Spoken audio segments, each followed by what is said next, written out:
As much as I love Final Cut Pro for video editing, one of the pro's biggest cons is collaboration and project transfer, because if you need to move a project to a different computer or share it with someone else so they can work on the same timeline, there's really no built-in way to do that. But fortunately, there is a simple workaround that will let you transfer Final Cut Pro files between different computers. And when it comes to transferring projects, an ounce of planning is worth a pound of Final Cut Provention.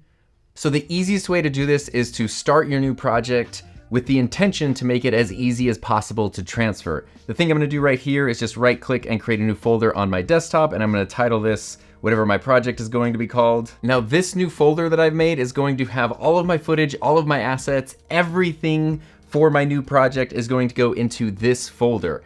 Right now I have this on my desktop. My MacBook, my laptop is on my desktop, but on the laptop's desktop is that folder. It can be located anywhere on your computer, it doesn't matter. It can be on an external drive or an external server as well. Just make sure that if you are trying to edit off of an external drive or server, that your connection is fast enough to actually allow for editing, not just slowly move files back and forth, but to edit in real time. So from here, you can begin to create a new project like normal. I have this folder. If I go into Final Cut Pro and I want to create a new library, I'm just gonna put that new library in this new folder that I've made, and now I can start a new project. So now in my project folder, I have everything for this very real project that I'm working on. I have some video clips, I have a song, and I have the actual project library. I can just start putting my clips in the timeline down here, just like normal. And when the time comes to transfer the project, I'm going to move this entire folder to the other computer. And now, depending on your project and your settings, you're doing 1080, you're doing 4K, it's a long video, it's a short video, all these different variables, your project has the potential to become huge. Final Cut projects can easily just be like goldfish that blow up to take up whatever space you give them. If space is not an issue, then it doesn't matter and you can just move this folder as is. But if you're short on space or you have poor network connection and you're trying to transfer things online and transferring big files isn't great, you can make your Final Cut Pro library smaller if you've never done this before. So to show you how to do that, I'm gonna go into this project here, which is a very real project that I'm working on that I need just to show you that this is safe. This is a long video. This is a 35-minute video. And if I click on my library of June 24, this library is 1.1 terabytes right now. I do not want to transfer a 1.1 terabyte library. So there are a few steps that I can take in order to make that library smaller and easier to transfer to another computer. The first thing is just to click on the library and then go up to File and Delete Generated Library Files. And here I'm going to click Render Files, all optimized and proxy media. I'm not using any proxy media, so that shouldn't be an issue here. And I'm gonna click OK. This does not delete your library or your project or your files or your footage or anything. It just deletes the generated files that Final Cut has created to help your project play back smoother and help things just kind of work better as you build your project. So now I closed and reopened Final Cut Pro, and my June library that was 1.1 terabytes is now 3 gigabytes.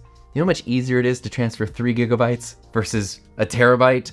It can really make a difference if you need to make things smaller in order to transfer your Final Cut files. All of those library files that you deleted will be regenerated automatically when you transfer them and open them on the other computer. In fact, in this example, since I opened the same project again, you can see this dotted line here. This means that Final Cut is regenerating some of those files here. And even when it does that, and the library gets a little bigger, like we're already up to 9 gigabytes as it's doing that, it's not going to be the full terabyte because it's only generating what's on the timeline. This project is very close to being finished, so it's not all this other footage I don't need anymore. But the thing with video is that it's kind of hard to get around big project files. So even if you do this, there's a very good chance that that project folder is going to be pretty large no matter what. So I personally think that transferring libraries and projects via an SSD is probably the fastest and safest way to do it.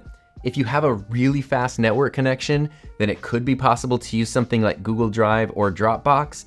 But if you're transferring this to somebody else, if I'm just taking this from this computer over here to that computer, then that's no problem, especially if I'm on the same super fast network. But if I have a fast network and I upload something huge, and then I'm supposed to share it with someone else who does not have a fast network, and now they're gonna spend 2 days downloading this and cursing my soul for eternity, it might not be the best workflow. So just kind of keep that in mind. There are a lot of people in the real world that when they work on huge projects with someone who's not nearby, they actually just mail physical SSDs back and forth to each other, because it ends up being the quickest way to transfer huge amounts of files. So you gotta do what you gotta do to figure out your workflow and the things that suit your needs and your projects the best. But the long and short of it is, once that folder is on another computer, you can open it up and click on the library to open it in Final Cut Pro, and everything you edited should be there. Just be aware that if you had anything like custom fonts or plugins installed on the first computer where you started those projects, those same things will need to be installed on the other computer as well to make sure that everything still looks and works the way that you want it to. Hopefully this quick trick helps you overcome one of Final Cut Pro's biggest weaknesses, but if you want to explore more of Final Cut Pro's strengths, then check out my super duper awesome course, Rough Cut to Final Cut, where I share everything I know about video editing in Final Cut Pro. And speaking of things that are super duper pro, thank you to everyone who helps support my channel through Patreon and YouTube channel memberships. And I do have, outside of the course, of course, some other Final Cut Pro tutorials that you can check out right here.